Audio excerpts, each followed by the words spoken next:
All right, so when you're looking at this expression, you have the difference of cubes, which has a special factor form. And then in the denominator, if you look to see, you have a leading coefficient of 1. So the test for factoring this is what two factors of your constant have an overall sum that's equal to the coefficient of your middle term. And so are there any two factors of plus 4 whose sum is plus 2? No. So this isn't even going to factor. Well, so let's go ahead and factor the numerator and see what happens.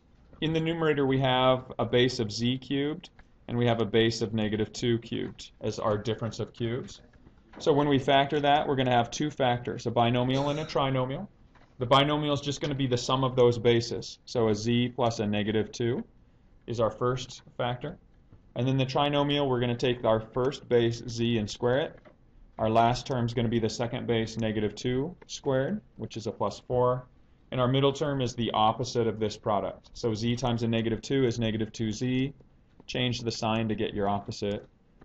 And what we notice here is even though we couldn't factor the denominator, we wind up being able to cancel those common factors.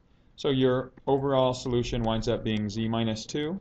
And when you're looking for the additional domain restrictions, the values of z that would give you a 0 here, well, the fact that you can't, when you factor this, you can't set it equal to binomial factors and use the zero product rule means that you're not going to be able to find any real or rational solutions for that. So there